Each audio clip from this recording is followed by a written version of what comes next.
Bismillahirrahmanirrahim. Kepada Bapak Ibu guru dimanapun berada, dari Sabang sampai Merauke, perkenalkan, nama saya Dwi Sriwanto. Kebetulan saya sebagai guru yang mengabdi sejak tahun 1987 sampai sekarang, kurang lebih 36 tahun, dan sebentar lagi akan purna tugas atau pensiun di tahun 2027. Dalam kesempatan ini, Bapak Ibu, saya selaku guru merasa miris jika melihat, mendengarkan, dan merasakan informasi di media sosial.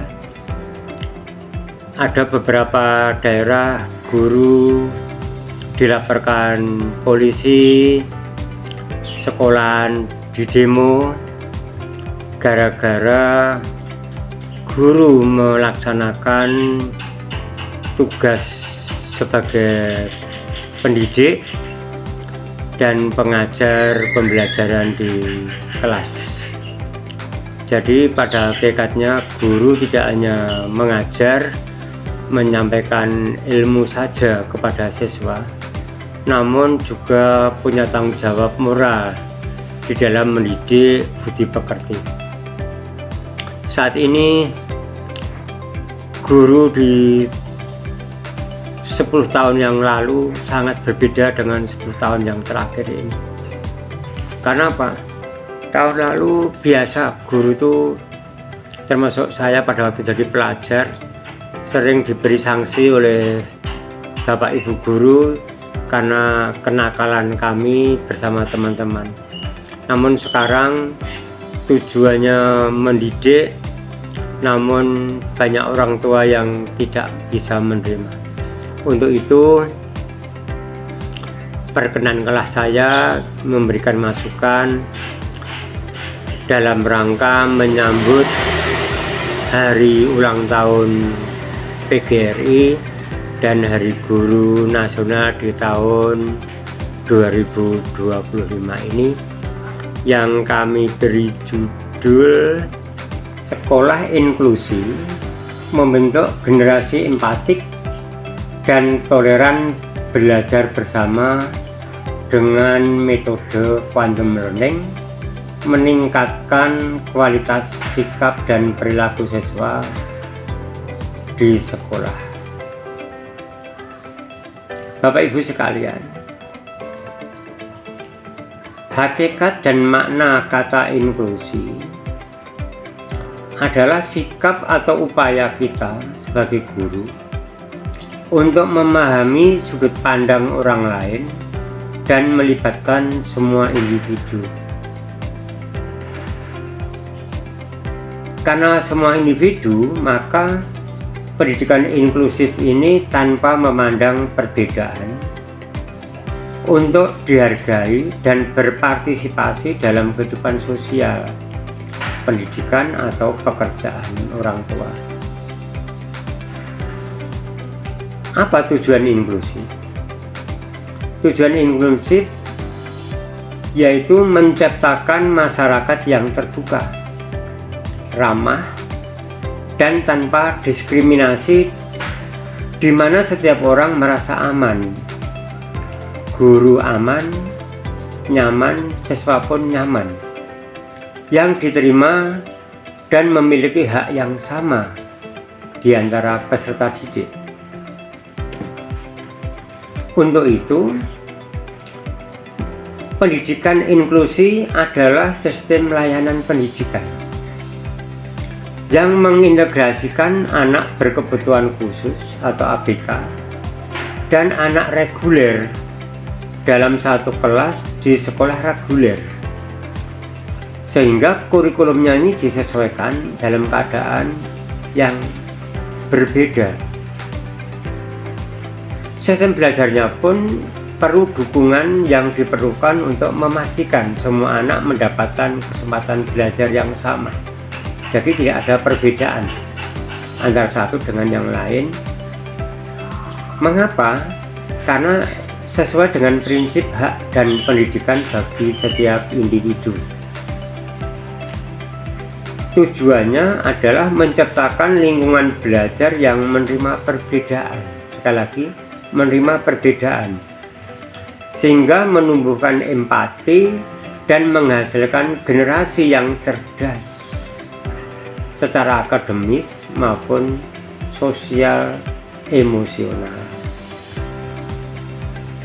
Bapak Ibu sekalian, pendidikan inklusi ini juga termasuk sistem pendidikan yang memberikan kesempatan belajar kepada semua peserta didik, termasuk anak berkebutuhan khusus atau ABK. Anak dengan potensi kecerdasan yang berbeda, bakatnya berbeda, untuk belajar bersama dalam satu lingkungan pendidikan yang sama dan pendidikan yang setara. Sehingga dalam hal ini dilakukan melalui penyesuaian kurikulum, sarana dan prasarana dengan metode pembelajaran yang berkolaborasi atau kerjasama antara guru umum, guru pendamping khusus, dan orang tua untuk memenuhi kebutuhan belajar individu setiap peserta didik. Lah, apa perbedaan utama sekolah inklusi dengan sekolah luar biasa atau SLB? Berbeda Bapak Ibu. Karena apa? Sekolah inklusi, lingkungan belajar dan kurikulumnya menjadi satu, berakomodasi dengan siswa berkebutuhan khusus. Tetapi SLB atau sekolah luar biasa merupakan sekolah khusus yang menyediakan sistem yang terpisah dan fasilitas khusus untuk anak-anak ABK saja. Pendidikan inklusi ini, semua anak berada di kelas yang sama, di sekolah yang sama, kesempatan belajar yang nyata bagi kelompok-kelompok yang berbeda secara individual, secara tradisional pun terpinggirkan. Tidak hanya anak-anak yang penyandang disabilitas, tetapi juga penutur bahasa yang minoritas. Bapak Ibu sekalian yang saya hormati, kualitas yang harus dimiliki pemimpin inklusif yaitu yang pertama, keadilan dan rasa hormat, kolaborasi dan kerjasama. Yang kedua, memenuhi 3 prinsip inklusi yang mendorong kesetaraan, akses dan kesempatan yang sama bagi semuanya. Lah, apa syarat sekolah inklusi itu? Syarat sekolah inklusi Bapak Ibu yaitu meliputi kondisi psikologis dan perilaku anak didik yang memungkinkan interaksi sosial dan belajar di kelas reguler. Hasil asesmen dari hasil psikolog yang menyatakan kesiapan anak didik atau peserta didik serta kemampuan akademik tidak berada di tingkat disabilitas intelektual yang berat. Orang tua pun perlu memilih sekolah yang sesuai dengan kebutuhan anaknya dan menyiapkan dokumen-dokumen yang diperlukan seperti surat keterangan lulus dan akta kelahiran. Bapak Ibu sekalian, sekolah inklusi ini berarti menerima semua orang sebagai setara, terlepas dari kemampuan, latar belakang, usia, agama, jenis kelamin, yang memastikan bahwa mereka memilih akses layanan dan kesempatan yang sama seperti orang lain. Anak inklusi adalah anak yang termasuk anak berkebutuhan khusus, sehingga memiliki kesempatan yang sama perlakuan kita di dalam membimbing pembelajaran di sekolah. Konsep pendidikan inklusi bertujuan memberikan kesempatan belajar, kondisi fisik, intelektual, atau sosial anak, serta menumbuhkan penerimaan dan penghormatan terhadap keanekaragaman. Lah, Bapak Ibu sekalian, biasanya di sini banyak yang menanyakan bagaimanakah dan bagaimana sumber dana sekolah inklusi? Sumber dana sekolah inklusi, Bapak Ibu, orang tua itu gratis. Dan kalau harus di sekolah khusus, biayanya pun cukup mahal. Untuk itu, sekolah umum tidak memiliki sistem belajar yang bisa memenuhi kebutuhan ABK, Bapak Ibu.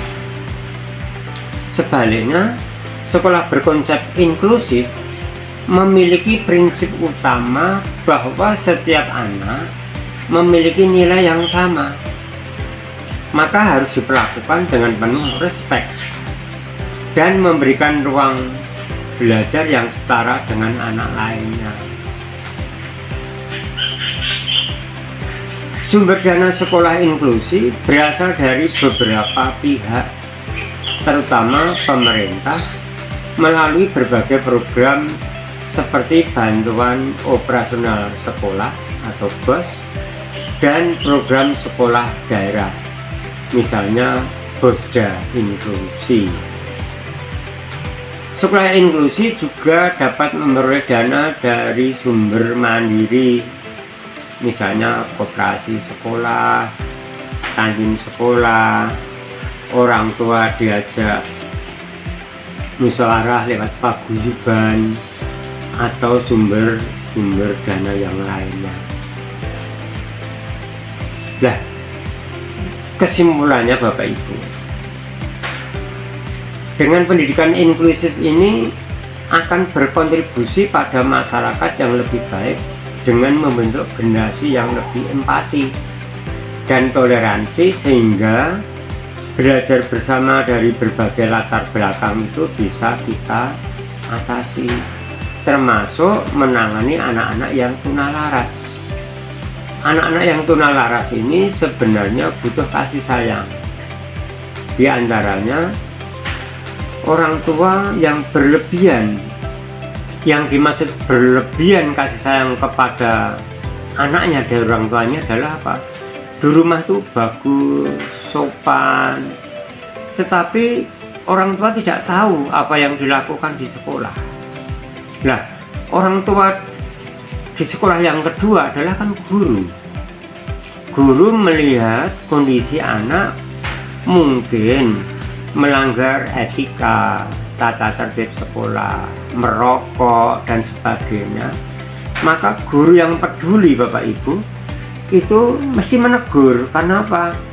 Guru secara umum tega larane tapi tidak tega hatine. Artinya apa?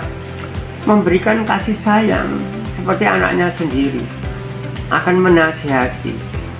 Nah, karena anak-anak itu kadang-kadang menggoda, guru membentak suara yang keras, itu bukan melanggar hak asasi manusia, enggak. Justru guru inilah yang dibutuhkan saat ini. Karena apa? Akhlak budi pekerti itu lebih utama daripada ilmu. Banyak tokoh-tokoh agama di lingkungan kita, dari agama apapun juga, punya prinsip Kalau siswa itu sepandai apapun, kalau tidak menghormati orang tua, tidak menghormati guru, banyak yang terjadi di masyarakat, sulit mencari pekerjaan, apalagi bahagia dunia dan akhirat. Untuk itu, supaya siswa, anak didik kita itu sukses di dunia dan akhirat, diajarkan di sekolah budi pekerti yang menghormati orang tua, guru, dan ulama, pendeta, dan tokoh-tokoh agama yang lain, dan melakukan kasih sayang kepada sesama teman. Dengan demikian, kondisi sekolah menjadi kondusif, Bapak Ibu. Maka mudah-mudahan lewat ide saya, idenya orang lain dalam rangka menyambut hari ulang tahun guru, mari kita bersama-sama untuk berintegrasi. Bagaimanakah pendidikan di Indonesia ini secara umum, akhlak budi pekerti siswa, termasuk nanti kedepannya pendidikan di Indonesia ini menjadi sumbangsih berjalannya kelangsungan negara kesatuan Republik Indonesia. Kalau mental anak-anak didik di dunia pendidikan itu jatuh, maka salah satu tanda Indonesia ini akan runtuh, mudah dirong-rong oleh negara asing yang sejarahnya telah kita pelajari. Penjajah menjajah Indonesia itu kuncinya di mana? Lewat dunia pendidikan. Maka Bapak Ibu, sekali lagi saya mengajak yang pertama kepada Bapak Ibu guru, yang kedua kepada orang tua, mari kita berkolaborasi mendidik anak-anak kita tidak hanya dari segi otak, IQ, tapi juga spiritual quotient sesuai dengan agama kita masing-masing, social quotient, bermasyarakat dengan lingkungan, sehingga 4 pilar pendidikan itu terpenuhi. Apa Bapak Ibu? 4 pilar pendidikan yang kita ketahui. Yang pertama, learning to know, belajar ingin tahu. Learning to do, belajar melakukan. Learning to be, dan learning life together, hidup bersama-sama dengan masyarakat. Untuk itu, insya Allah dengan gambaran sekolah inklusi yang akan diadakan di sekolah-sekolah umum, kami berharap Bapak Ibu mendukung sehingga pendidikan di sekolah itu benar-benar tidak ada yang namanya demo dari orang tua, tidak ada kekerasan dari guru, sehingga orang tua bisa nyaman mempunyai anak yang sukses dunia dan akhirat. Ini dari saya, kurang lebihnya minta maaf Bapak Ibu. Ini hanya sebagai saran guru yang mendekati pensiun. Kurang lebihnya minta maaf. Wassalamualaikum warahmatullahi wabarakatuh.